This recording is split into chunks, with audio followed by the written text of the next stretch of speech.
I don't think there's anything that I hate more than a doctor's appointment. I'm not going to make it. I'm not going to go. And that's not good. The one that I meant to book, but I got sidetracked and was completely forgot about until now, you know that one. We can book that right now. Dentist appointment for your biannual cleaning. Overdue annual checkup that's been 3 years in the making. Why not book it today?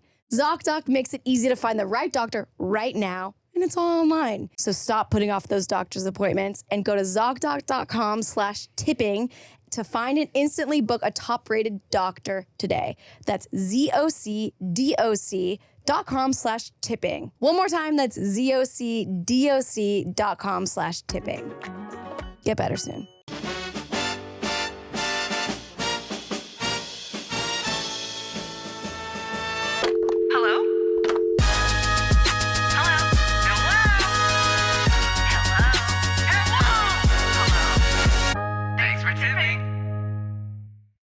You know what, Megan Batoon? Let's talk about this really quick. We're going in hot, all right? Because it's fresh off the tip of your tongue, Tip all my right? tongue. You were talking about how when David So said something really nice about your work ethic a long time ago. Yes. And then you followed up by saying... Well, you kind of roasted me. A little bit. A little bit. Well, a little bit. You opened the door because you were like, back when I used to have that work ethic. That's the thing. I used to have an insane work ethic. And now like even my friend, LOL, Lily is always like making fun of me because I'm leaving stuff everywhere. My glasses, my keys, my wallet. And I'm just like, I used to be so type A. But now you're just all over the place. I'm just like type A. I'm type A. And you said that and I made a joke and I was like, well, now you've totally disappointed him. I know. But it reminded me like of a bad this father. super, I guess it's kind of corny because but it's motivation for me. Ooh. Where it was like this thing written on a wall and I took a screenshot of it. It was a picture of a thing written on a wall and it said whenever you something about when you don't do the things you're capable of, you're letting down everyone that believed in you. Yes, yeah, you told me that something before. like that. And I was like, I saw it and I was like, oh. And then she saw me take a screenshot. She was like, how corny. She's like, how cheesy. But I was like, but it's true. You put it on a decal in front of the bathroom. She's shitting in the morning. Like, what the fuck? It's like live, laugh, love, but worse. Oh God. It's like one of those every tomorrow is a new day. It's like, okay, well, yeah, but it's true. Well, yeah, it is true. Sometimes, especially during transitions, I think about that Green Day song that's like, every new beginning comes from some other beginning's end. Yeah. What's that Green Day? Closing time? No. What? No. You talking about, so take the photographs and still framed in your mind. There's something unpredictable. Time of your life. Time of your life. Yes. Yes. Yeah, it's so true. Or is it the Green Day song about jerking off? What song is that? Bite my lip and close my eyes. Take me away to paradise. It's called Paradise. Nice. What about Thugs Need Hugs? When are we having our first band practice? Look, I literally just talked to Andrew about it. Did you? The other day because we did the... Call him right now. Okay, we can. Call him right now. Sure. We were at the live Dudes Behind the Foods in LA. Yes, I can't wait to hear. And Andrew came through. He pulled up for the funsies, and I was like, "Hey, man, remember that band I talked to you about years ago? Well, Megan wants to play drums." He's like, "All right, let's go, kid." Okay. You want me to call him? Yes, FaceTime. Right, cool. Let's do it. Okay, he will definitely pick up. He is just and I was describing. I haven't seen Andrew in 5+ years. I told Robin Couch Robin was like, "Do you need me to go grab your friend?" Because I was trying to tell somebody to get Andrew. She was like, "Well, I don't know him," so I was like, okay, Grizzly cutie, just portly boy. Yeah. Siri called Grizzly cutie. You said grizzly cutie pie. Grizzly cutie pie. Grizzly cutie. He is a grizzly cutie pie. Andrew. Let's see if he picks up. He better. He may or may not. If he doesn't pick up, then that means he can't pick up. Means he's probably asleep. Or maybe he's in the studio. Who knows? He's been back in the studio a lot. Yeah. I love being in the studio. I love feeling he's not doing it. All right. No. Fine. Do you want to drink? I guess I'm not the only one letting people down today. Yeah. Yeah. Yeah, I love the feeling of working towards something. This is Jester's Court in a little thermos. It's a sport mode. Jester's Sport. Jester's Sport. Damn. Throw that in a sippy cup and sell it. It's also been this has been chilled. It's been in the fridge for a few days. So. Oh, wow, nice. Yeah, brother. It's like instead of Veda having apple juice, she just has this. Say, Daddy, this apple juice is extra good today. What is this? All right, man. Yes, so many things to talk about. Starting High low, Stinky hoes. Please tell me about your trip to New York with Chef Boy, Wicked, the pork place. I want to know all the things. So dog. many things. Okay. New York was amazing. Wicked, part 2. Yeah. A lot of shit happening. Yeah. Right away. Yeah. I'm really excited to see how they do it in the movie. Yeah. How do you feel now that you know how it ends and everything, you have all the spoilers and everything is been laid out for you? I mean, it just kind of seems like nobody ended up in a good place. Like it feels like everybody lost. Spoiler alert. But you don't know what they lost. Right. But everybody loses in the end. Who wins? And who do you think wins in the end of Wicked?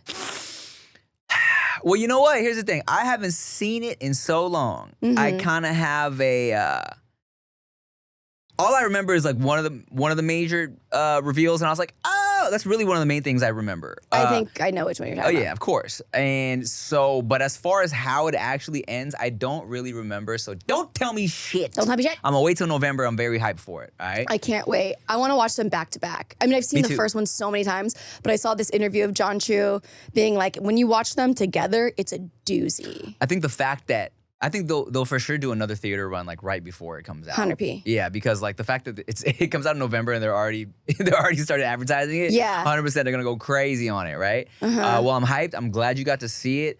How long were you in New York for? Maybe 4 days. Tight. Yeah, it was awesome. Usually when I'm in New York, it's for work and it's chaotic and like, too much. But this time I was like, wait a second. I think I could understand living here, especially if you're in a grind mentality. I think it's really nice. I mean, like even LA, it's so interesting. I'm so like sensitive to environments, but like LA is nice because it's pretty laid back, but you can work if you want. Yeah. Desert, you're doing nothing. Yeah. Beach. Yeah, and then New York, it's like you're never stopping. So it's kind of nice to like put myself in these different environments for different parts of my life. Like right now, I think I'm entering a sprint, which is nice. And I think that like New York could be a really, really interesting place. What part of New York were you guys staying in? We are staying in the Lower East Side. Okay, word. I love Lower East Side. So do I. I used to think I could never live in New York because it was so busy. Yeah. But then I realized because I was always there for work, we were Right. always in fucking Manhattan, always Yes. near Times Square. Right. So many tourists running around, so many fucking cars. Until we filmed Wildin' Out in Brooklyn. Yeah. And I was in Brooklyn for a month and I was like, oh, this is Totally. nice. And it was in the fall. Yo, and it was like, yeah. all the leaves are actually different colors. Yeah. And you feel the different seasons and shit. And I'm like, this is great. I know. That's the first time I thought I could live here is I when I was in know. Brooklyn for like a month. You know, it'd be the best way to like my ideal way of spending my year every year is just like have 4 different locations that I love to be in. Yeah. And each season I'm in a different place. So like I hate the cold. So I'm like maybe in winter time I'm in like Tampa. Right. Where it's word. like just as hot. humid as shit. And Tampa's actually pretty cool now. I believe you. So maybe like that for winter time. Just a Florida girl. I know. Springtime in LA. LA. Summer in the desert or Okay. reverse. Yeah, maybe reverse. Yeah. Springtime in the desert, summer in LA. Fall in New York. Fall in New York. Fall, New York. September, Bruh. October, New York is like, that's my shit, man. My God. Yeah. And then you can just like be like decked out. Cause like summer fashion is so hard. Yeah. Like for me. Yeah, you just gotta be out here and be naked. Yeah. Just like always in a swimsuit. But like fall, you get coats, boots. Yeah, you can dress. Yeah. It's so funny because in New York, one thing I love about New York is like, when it's winter, it's fucked up, right? It's terrible. Yeah. And then as soon as it gets like warm enough just to be out, I don't know. I think it'll hit like 70 degrees in New York and everyone's like tanning at the park. You know what I'm saying? But over here, 70 in LA is like, ugh, I know. I'm bundled up. I'm like, I know. ugh. And you know what? People talk shit about LA for that. But I had a homegirl who was from the East Coast. For it being cold? Yes. Oh. Well, no, for us saying it's cold when it's like 70. You know what I'm saying? Yeah. And I had a homegirl who was from the East Coast, and she was like, you know what?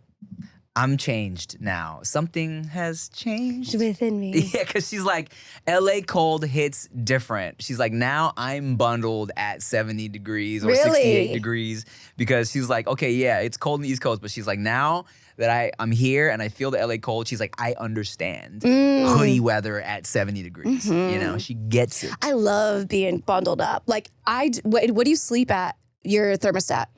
We keep it at like a 72. I'm 69. Word? 68 even sometimes. If I got someone with me, 67 even. You gotta bundle up. You gotta accommodate for the extra body heat. I know, that makes sense. I was a 68, 69 boy. And not even gonna make a dirty joke. But when I lived I'm so proud of your growth. Oh, look at me. You know, it's too easy. It's too easy. Sometimes it's like if they're expecting it. Yeah. You don't know what's coming next. Yeah, I will tell you this though. 68 is my favorite position. What is 68? That's where you go down on me and I owe you one. 68 is also when they put something back on the menu. Oh, is the it? 86 is like, we're 86. Is it really? Yeah. Oh, shit. Also, another great position is the 96. What's that? That's where you turn around and fart on the back of each other's heads. Oh, nice. Yeah, that's a great one. That was good for your crown chakra. A little Palo Santo cleanse. Oh, my God. But yeah, I was a under 70 guy. And then Chia was always so cold, right? But after living together for some time now, I've acclimated to her, and now I'm the cold one. Now I'll be walking around, I'm like, bruh, turn this shit up. And Turn this shit up. turn it up.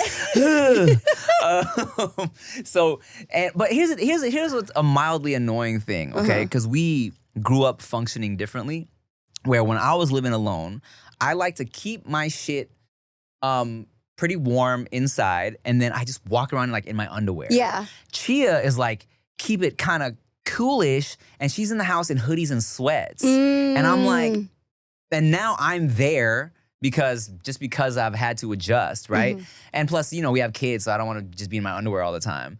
But like even before the babies, I'm like, God, why are you fully dressed? We're at home. Like, crank this shit up and let's be in our underwear. People always complain about how cold my place is. I love being cozy. I want like the biggest sweaters. I want to be like, if I'm fully dressed, I still want to feel like I'm in my bed sheets. That's the goal. I feel that. That's the goal. I feel that. Well, I mean, I tell you, I sleep pretty hot now too, though. Yeah, like even like last, you know what I'm saying, Chia, as a cold girl, sometimes she'll be surprised. She can't do what I do because now I'm like under fucking like 2 blankets. I got the bed warmer on. I'm completely encapsulated in that shit. Yeah. But I'm also in my underwear. So it's like, you know. Yeah. She's in her like sweats and a shirt. To bed? Sometimes she wears little sweats to bed. No, I know. I can't. I know. And then I can't. eventually she takes them off. You know? Yeah. But That's how you know Yeah. you have a really good sleep is if you're wearing sweatpants to bed and you wake up and they like are pantaloons. Like you're like Frodo Baggins. That's when you know you had a really good sleep. I'd say this, Mega Tune, when you're a man and you wake up and you roll over and you see your lady there and a fucking titty's just hanging out of the tank top. Oh, it's like, would someone just serve me breakfast in bed? Titty top. Titty top, the titty at the top, and you're like, man, I just get a little taste of that titty hanging at the top, man.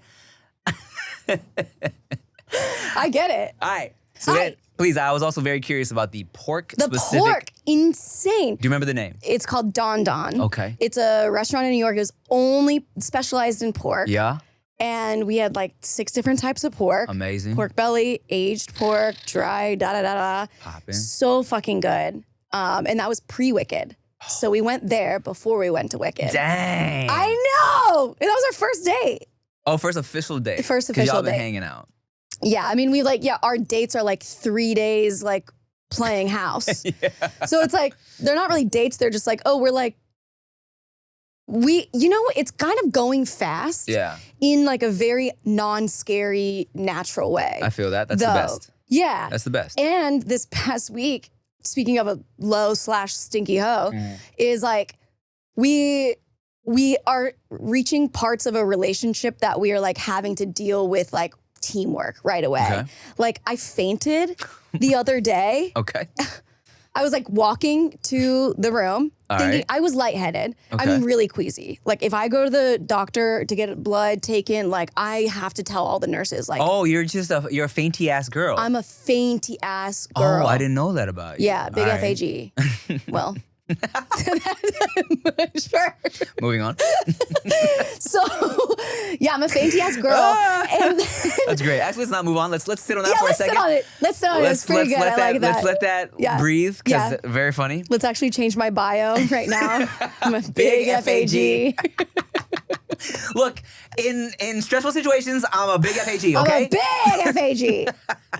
So go ahead. I'm fainty. I'm already feeling like queasy, but Yeah. I'm like, the bathroom is, I don't know, 10 feet from the bed. Yeah. I'm like, all I gotta do is make it to the bed. Yeah. And I'm like, I remember like being on the vanity being like, oh my God.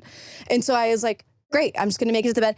I start walking. The next thing I know, I'm opening my eyes and I'm so tired. And he's over me and he's like, what's going on? Are you okay? Why are you?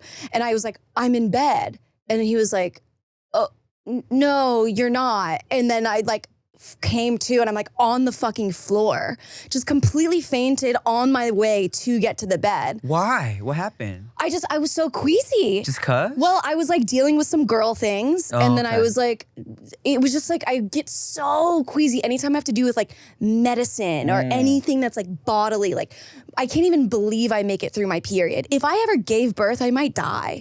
Like, you are laughing, but like, I told my doctor when he was taking like my birth control out years ago, I was like, if you are the one delivering my baby, like, I'm so sorry. Like, it's not going to be good for you. Get the epidural, you'll be all right. I need much more than that. What drugs can you take while you're pregnant? I think, look, the epidural is intense, man. It's kind of crazy how Yeah. 100 to 0 it is. Yeah, okay. You know what I'm yeah, saying? let's have the epidural before anything. Let's give me an epidural now. I'm not even pregnant. Yeah, exactly. Hi, I have a show to do tonight. Give me an epidural. Bro, that's how I got a concussion. What? Not the epidural, but I was shooting the travel show Yeah. and it was so like locked with the schedule. Like you can't fuck up that because like with the homeowners and the flights and the crew and everything, it's like if we're not shooting this day, like we lose so much money. Okay. It's like production wise. So I was like, oh, I can't like talk. I had like a sore throat. Okay. And so they were like, okay, go to urgent care and get like a steroid shot. Oh, okay. Because that's what singers do when they're on tour and they just need to like clock in. Yeah. So I get the epidural. I get the shot, but it's like a number 2 pencil. That's how thick this needle is in my ass. Yeah. Did I ever tell you this story yet? No, never. Oh my God. So I'm in there and I think it's gonna take like no time. Yeah. And I also like, I know I'm queasy. So I'm going in there being like, You're already queasy. yeah, like Yeah. knowing that it's not gonna go well. So then I'm like, okay, let me just like mind over matter this shit. And I'm like talking to all the nurses, like cracking jokes, being affable. And I'm like, great, I'm crushing. So like, this is gonna be fine. Like, Yeah. I'm not dying, I'm killing. Yeah. And so then I'm wearing a jumper. Uh-huh. So it's like, a one-piece situation, straps on. So I take the jumper off. They stick me in the ass with the steroid shot, huge ass needle, Yeah. pretending like I'm not wanting to throw up. Yeah. I'm like, oh, it's fine. And then like I make a joke about it. Everyone laughed. And then and then the nurses leave and they go, okay, get dressed and we'll see you out there. Yeah. I said, cool.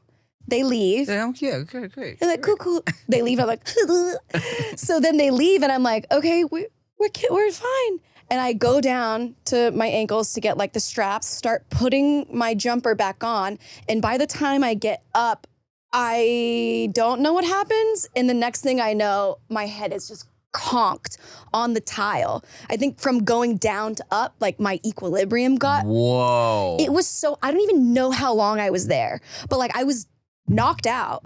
No one was there for me. Oh I was shit. just Yeah, by because myself. you're getting dressed. They're like, let's leave her alone. And I'm naked. Yeah. So like I wake up the same exact thing. I open my eyes and I'm like, oh, I'm so tired. And I'm like looking around and I'm like, I see like drawers and like wheels. And I'm like, where the fuck am I? Yeah. And like, doctor's offices are ugly. So I'm also like, why is that the hardware they chose? So I'm like, just like gross. And then I open my eyes and I like see the chair that you normally sit on. I'm like, oh my God, I think I just Oh, you were fainted. still alone when you woke up? Yes. Oh, God. So I crawl over to my phone because it also fell, and I call the talent coordinator, and I'm like, I think I just fainted. I'm like almost crying. And she's like, okay, like I'll come right in because she's like waiting outside. Oh, fuck. So then I like 4 nurses come in. She comes in. Everybody is like over me. I'm like purple. Oh, Lord. It was awful, dude. It was so, and that's what happened this last time. So he had to like handle me fainting, and he didn't know I was a fainter. He didn't know I was a big FHE. Wait. Before we move on, were you able to shoot that day? What happened? You know, I think no, because I was in a wheelchair. Oh, God. And you said you were concussed? I got a concussion from falling on my head. So you weren't able to be in that episode, or what happened? I just need to know. I think the other 2 hosts did their segments, and then I did mine the next day. Nice. So yeah, that was lucky that I wasn't the only host. And where were you in the world? Just so I. I was in Orlando, Florida. Oh, while you were home, damn near. What the fuck?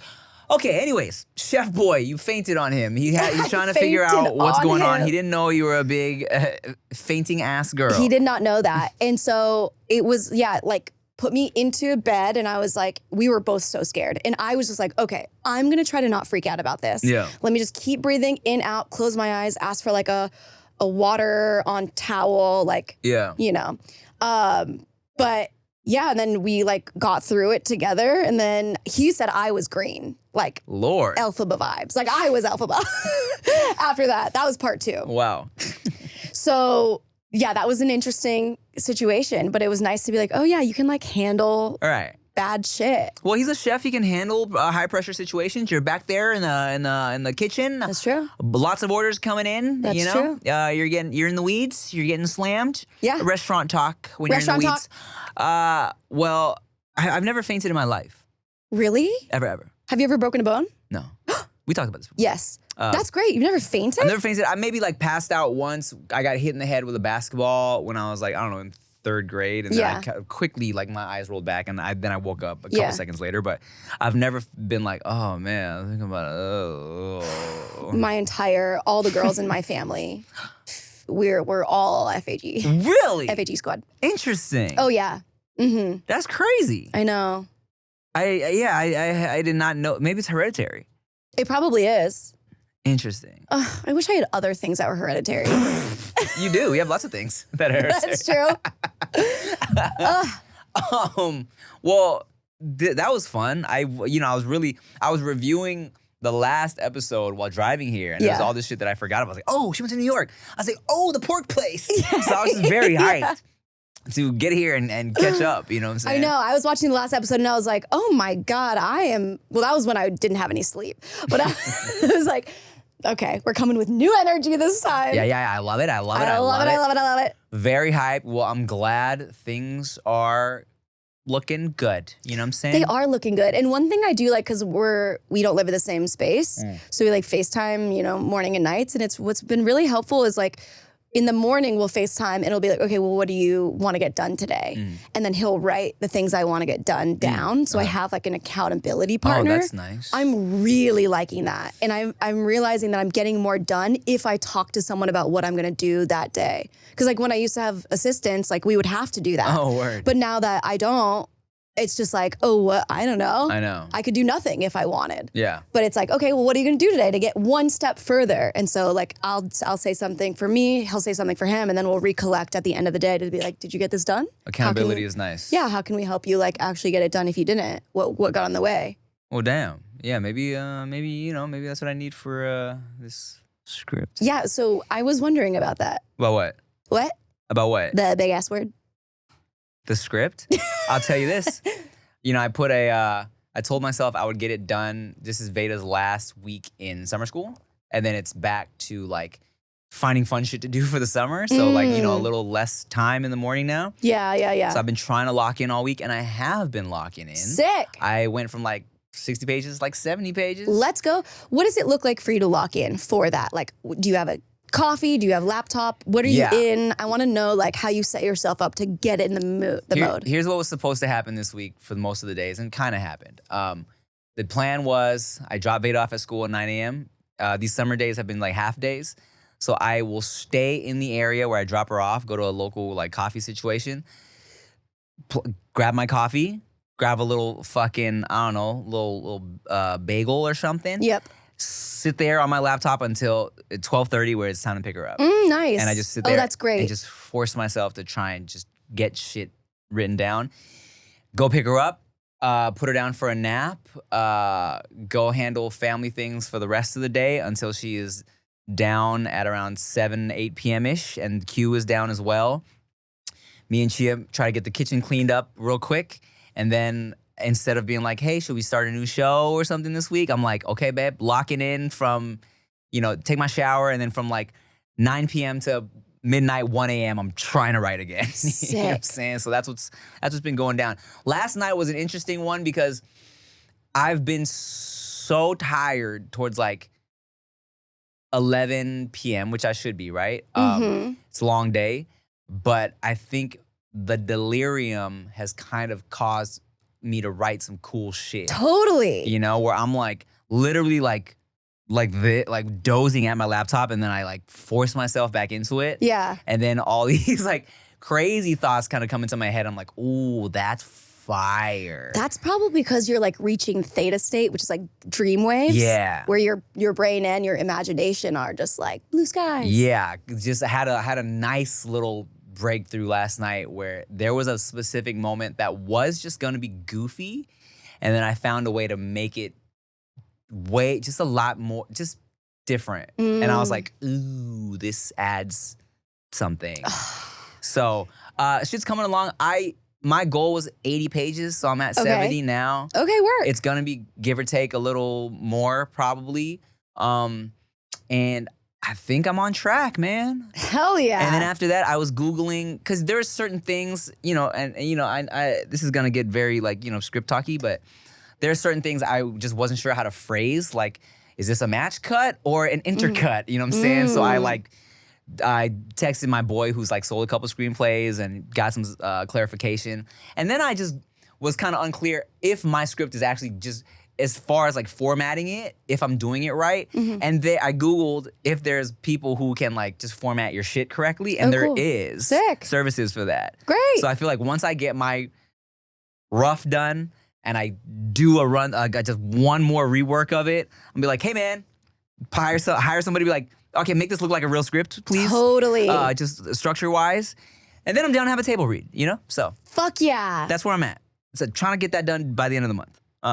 Cool, by the end of this month. Yeah. Hell and yeah. then it's like summertime shenanigans, Legoland and all types of shit, so. Is Legoland a San real Diego. place? It's a theme park in San Diego. Is it? Yeah. Okay, I've never been. You love Legoland, or Q loves Legoland? I've been once. It is, and I've been once with David for a food thing we did. But it's like, when I got there, I go to Disneyland, I turn up, I have a great time. Yeah. Legoland is most definitely targeted more towards kids. So it's like, Veda will have a great time. They both enjoy Legos. They're not like hardcore Lego people, but I think vibe-wise, it's gonna be great. They have a water park. Veda's been like fiending to go to a water park. So we're gonna figure that out. Should be a great summertime situation. I love that. One of my fondest memories, it feels like a dream, but I think I was very young, and it was like a water park, a Bug's Life type of situation. Like I remember just like going, and there was like water balloons and like really tall stems. Like it just felt like I was just in another world, and nothing has ever been that much dopamine for me since then. What's your earliest memory of life? My earliest memory of life. It's hard to know if I remember this or if this is like my parents telling me.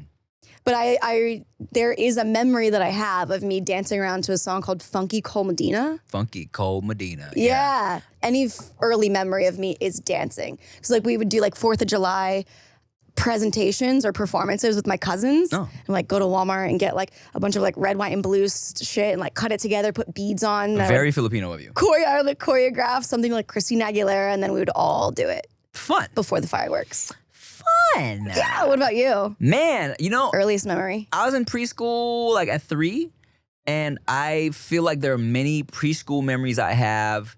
Random shit, just pushing around a little tricycle, on the playground I remember Daniel Lang chasing me with one of his boogers till I cried. random stuff like that. Danielle was a girl I had a big crush on. Of course. I've told the story before, but Danielle was like the girl in preschool. And everybody just thought she was the shit, you know? I remember specifically one time her, like 4 or 5 boys just following Danielle around and her being like, okay, you guys, pretend you guys are the new kids on the block and you followed me home from a concert. Like, I remember this vividly. And you were one of the 5? I was one of the boys, yeah. Oh my God, I love it. And then one time, I was like, maybe I was 4 at this point. I was like, I'm gonna bring Danielle a flower, you know what I'm saying? So I brought her a flower in the morning and she like either hugged me or gave me a kiss on the cheek. I was like, yes, Danielle loves me. And then that day, I saw her and Jonathan Sabato on the slide. He was like giving her like a massage or something. And I was like, ugh, God, slut. They weren't exclusive. You weren't exclusive. That's true. You're right. It do be like that at that age. From the jump, man. Like, what? I gave you a flower. What are you doing? What are you doing? All right. Well, we've yapped for half an hour. We're not ready yet because we don't know about your high low stinky hoe. Yeah, fuck it. I just haven't seen you in so long. I know. My high would probably be I actually got some of the shit written. Hell yeah. Which is great. It feels good. And that was me really, I've been telling Chia, I was like, I'm ready to fucking lock in. You know what I'm saying?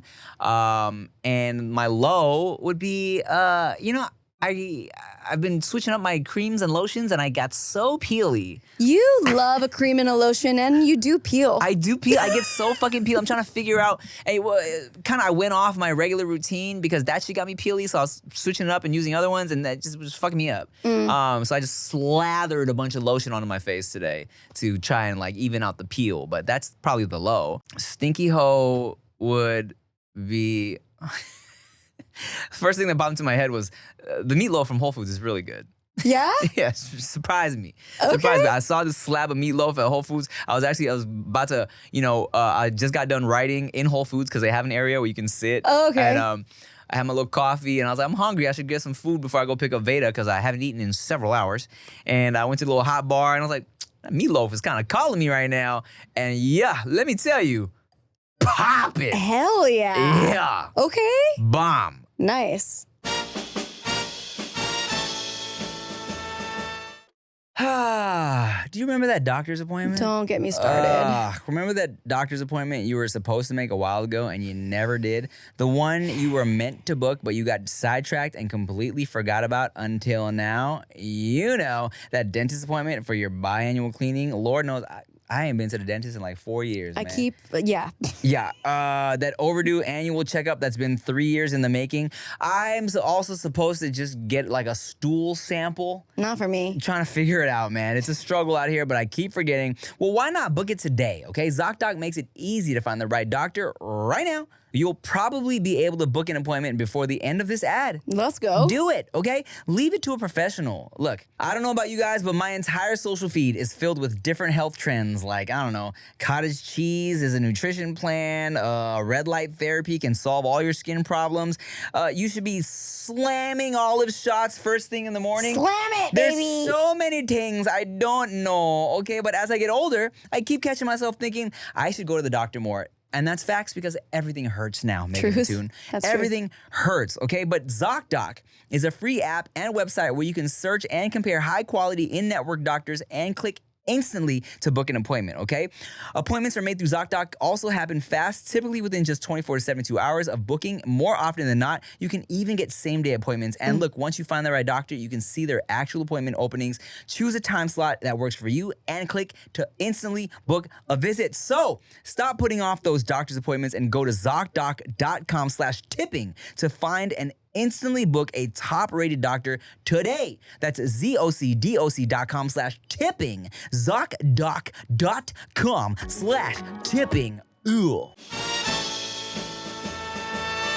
Hello? Hi, Tim and Megan.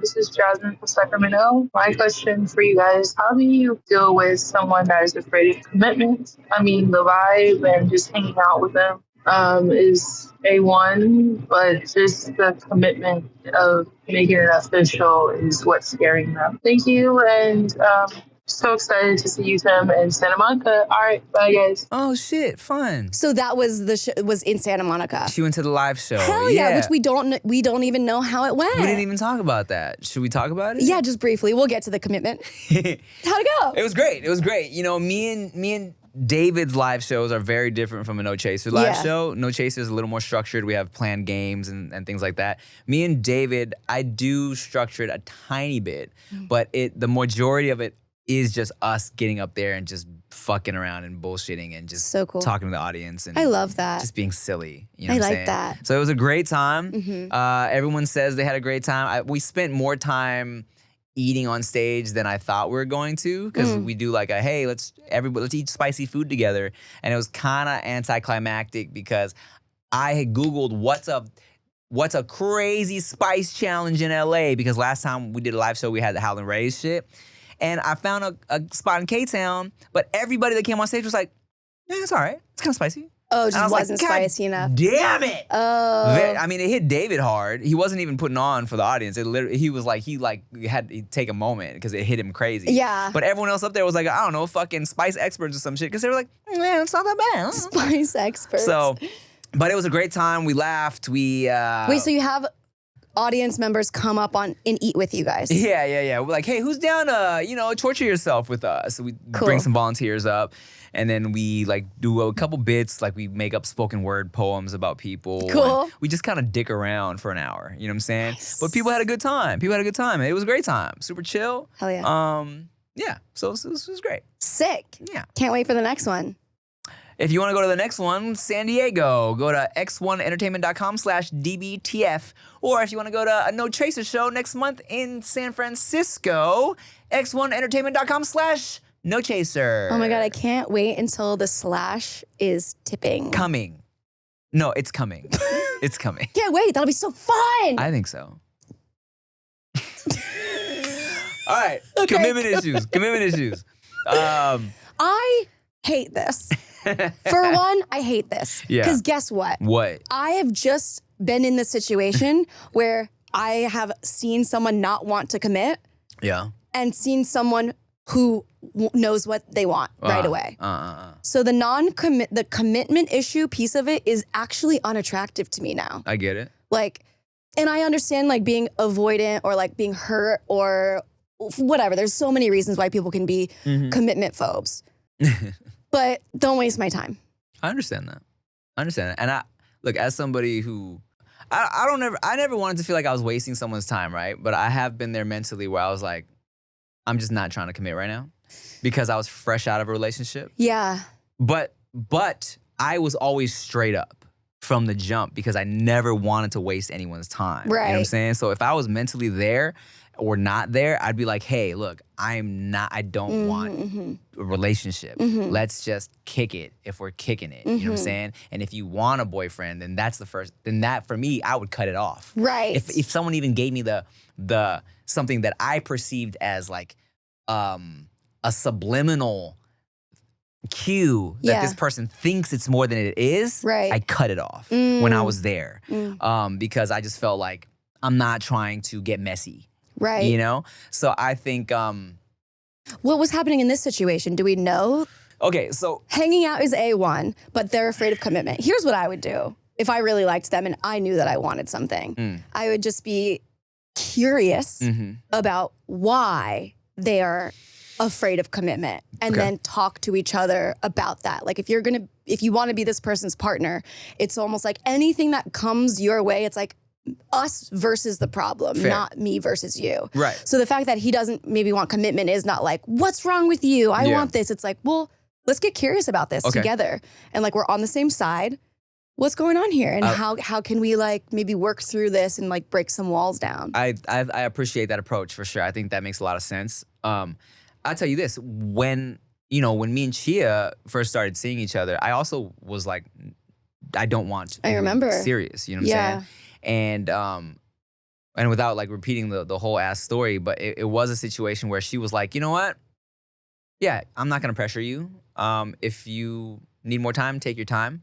And I think that's also, I mean, yeah, it feels unfair, but if you are in a headspace where you can be like, all right, yeah, I'll wait around, Mm-hmm. right? Not that it's like you are second fiddle, but you know, it is true that like, look, man, if he's not mentally there, pressuring him isn't gonna help At all. But I think the conversation yeah. is something that is like valid. You know what I'm saying? Like, okay, what are the qualms?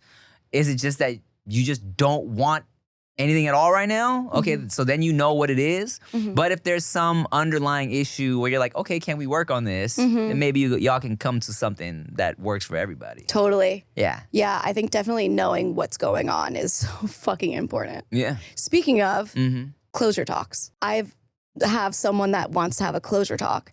And we talked about this before, but my opinion on closure is, and I talked to another friend of mine about this who's also like very like feely, and he's like, I would want a closure talk because like you cared about this person, you want to like hear what they have to say. But I'm like, closure talks is just a way to prolong talking at all.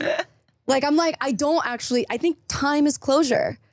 I need a closure talk. I need a closure talk. Or else, okay, so and if you don't have one, then what does it do to you? I mean, yeah, eventually time will make me be like, all right, well, whatever it is, what it is. But I would prefer, and you know, of course, it's more for me than her. You feel me? It's so that I can feel like, okay, we're good. We don't have any unresolved issues. And maybe it's part of me, it's a big part of me that I don't like when people don't like me. So it's like, can we just make sure we're all good here? You know what I'm saying? I just need it. To the point where I had my ex on my podcast. I know. You know what I'm saying? And it's like, there's just certain things where it's like when I feel like I felt guilty about this, so I just want to make sure you don't harbor any negative feelings towards me. You know what I'm saying? Like I just want to I want to make sure we're cool. How long between a breakup should you have a closure talk? How long after a breakup? I feel like a month is not long enough. I mean, I think that depends on how messy the breakup was. If it was I think I need like months to be like, because if not, that's the thing. Closure is just like, closure talks is just opening up the wound to be like you. Potentially, it's like trying to get your way back in there. Yeah, or just like give it even more space. I feel that. Yeah. You're saying there's like that. A closure talk might feel like, okay, it's not a closure talk, it's a reopening talk. Yeah. It's like, okay, that's how you feel? Well, let's see if we can work on this. Right. Yeah. Right. And you're over it. Well, there's just nothing I can do. Word. Then I feel like tell him, hey man, give me a couple months, leave me alone. Yeah, and then if you still want to talk about it, then fine. Yeah. I guess. Yeah, I guess. But I enjoy a closure talk. I guess. Even in as far as like, I don't know, man. Just an argument, like a silly argument during the day. Yeah. It's like, okay, yeah, is it worth having a whole discussion about it when it was just like a little dumb thing we're arguing about? Probably not, but I would like to just address, hey, you know what? This is not a big deal, but when you said this, I took it away. It made me feel away. Can we just kind of like address this really quick before we like ignore it and move on? You know what I'm saying? I know. My favorite thing is to talk about everything. Yeah. So then, even if nothing is wrong, and be like, this is what it felt like to me. Are you good? I'm good. Cool. Well, then you understand. I do understand. But with this, there's nothing to talk about. What do you gotta say? Text me. I think he just needs to probably just let you know what he maybe feels misunderstood about. And then Write a book. Tweet about it. Bye. But also, look, if it's done, it's done. Also, it's like you don't owe him a closure talk. Right. You don't owe him shit. It's done. So, all right, next question.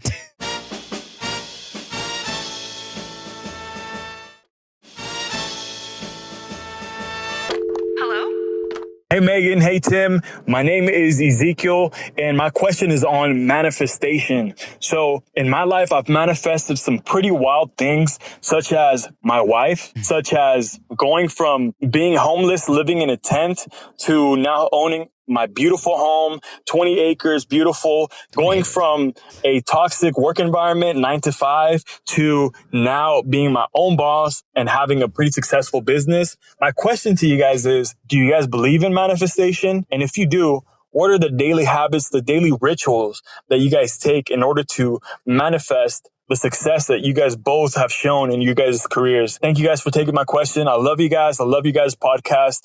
I wish nothing but prosperity and abundance to both of you. Thank you. Peace. Thank you, Ezekiel. Oh my gosh, efficient, quick, in it. I thought that was going to end with, and if you want to find out how to manifest like me, go to www.motivationezekiel.com. I know, I was gonna say, I mean, like, he's the one that should be giving advice.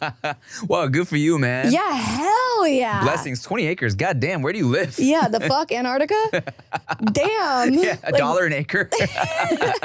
Damn, yeah, good for you. Manifestation is real. I need to like get back on it. Visualizing things is so important. I 100% believe in manifestation. I almost want to just make up new words for it because, you know, when you say manifesting, it sounds so cliche and sounds like people are like, oh, what are you fucking I like, know. pray to the moon gods and shit. Yeah. But it's like, it's true, man. And I think it's just, you know, and I'm sure we've touched on this before, but it's not just about being like, hey, you know, I believe in myself, which is important. But it's also like once you kind of change your mindset about like how you're going to go about doing things and getting shit done, just the energy everywhere shifts, you know? It's so true. In everything you do. And I'll tell you this, if we're talking about manifestation, and this was before I even knew what manifestation was.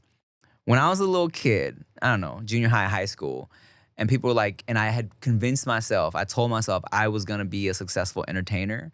And people were like, well, okay, well, like, what do you wanna do when you grow up? And I'm like, oh, I'm gonna be famous. You know, like, that's the plan, you know? And it was never like, there was no backup plan. I just like, this is what I'm gonna do, guys. Yeah. And because people, you say some shit that seems far-fetched to other people, and I feel like they almost want to make it seem unrealistic because they don't believe in it. They don't believe it could happen. So to them, they're like, this is unrealistic. What do you mean?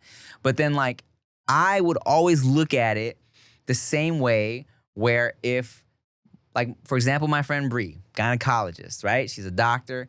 She knew she wanted to be a doctor from when we were in high school. She's like, I'm taking these classes to get into this program, to go to this school and be pre-med and become a nurse and work my way up and be a doctor.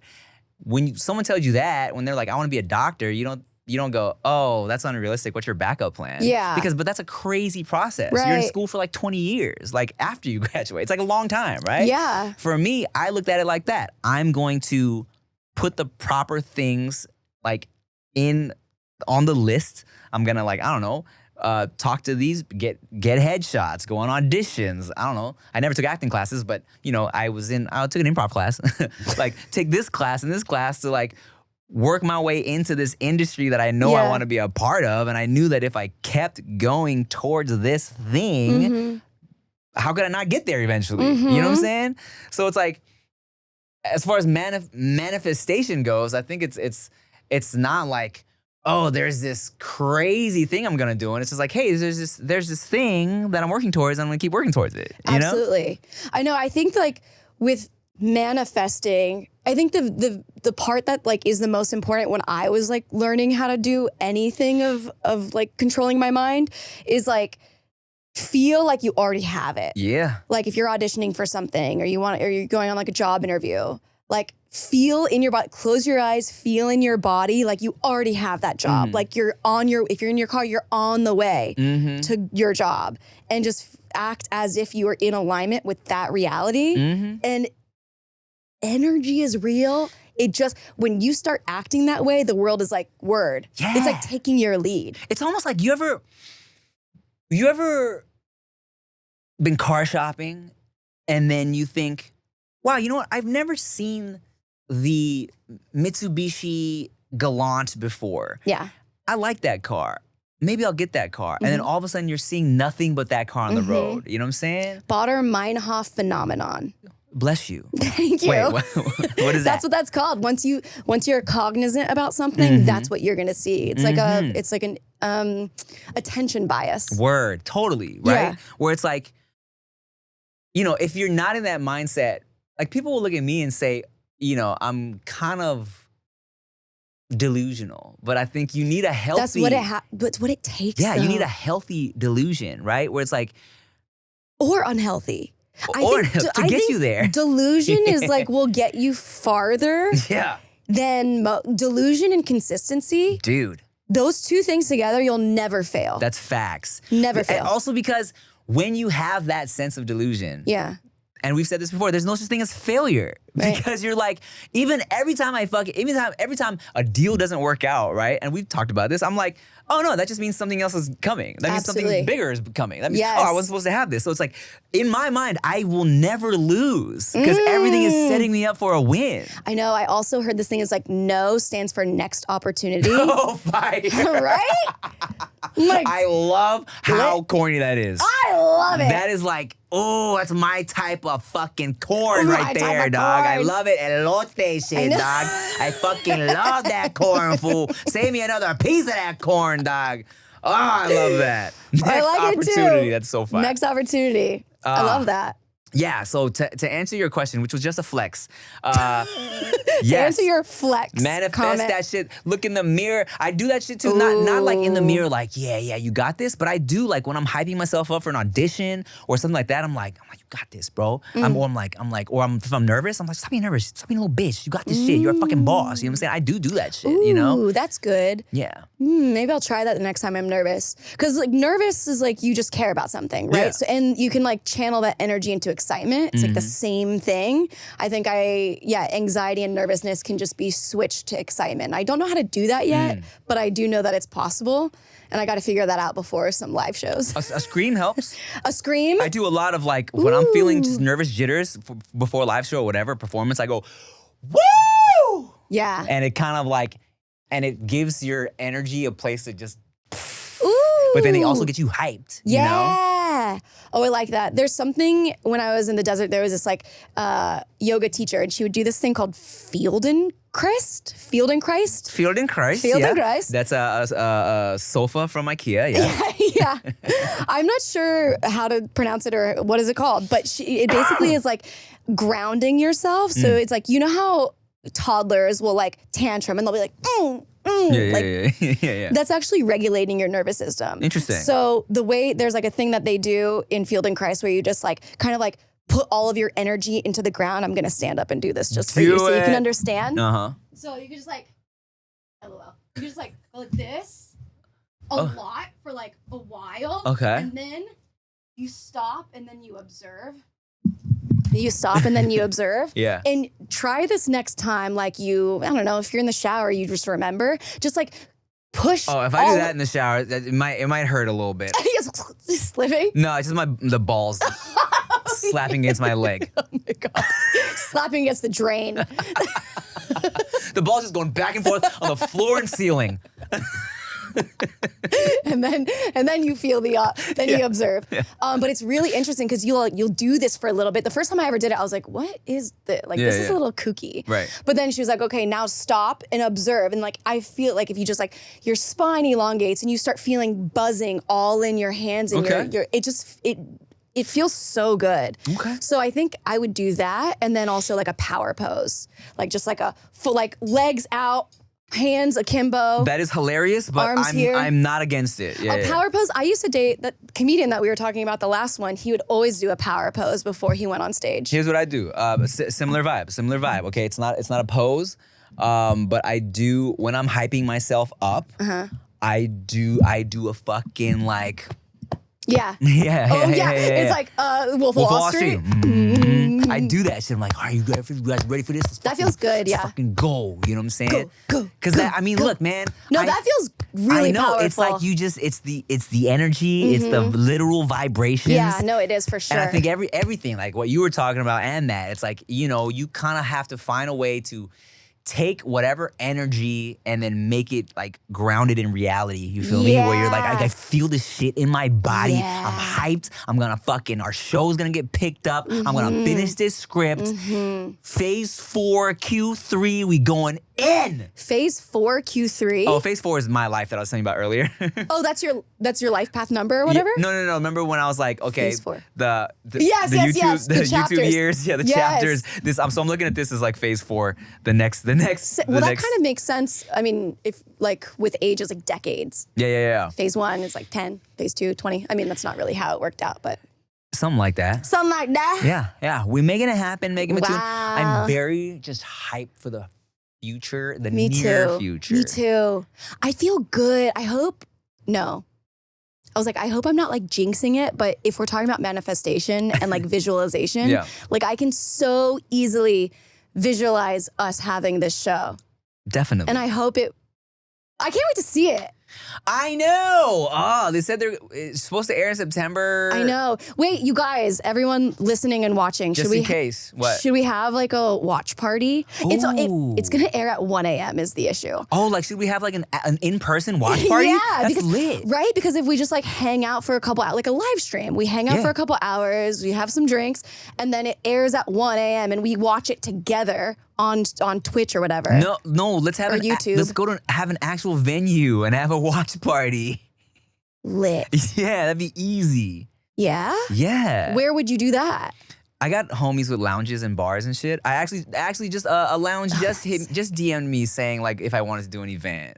Let's go. Yeah. You got a babysitter for that day? No, 1 a.m. it's easy. The kids are down by 8. Down I just by leave the 8, house. brother. Okay, so if you don't know what the fuck we're talking about, if for some reason you're just tuning in for the podcast, to the podcast, me and Batoon filmed a pilot with NBC a couple months ago.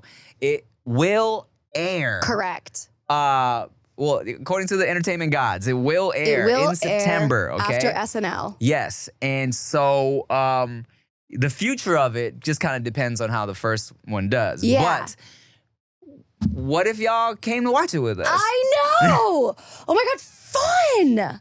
Super fun. Wait, super fun. Or wait, should we just have friends over and do a homie watch party? Homie watch party, but also we got to stream it because we need our friends to be there. We need these friends to be there. Homie watch party. Homie watch party, but then everybody oh yeah, but wait, hold on. Because I'm thinking like, I'm thinking from an actual logistics analytics perspective. Mm-hmm.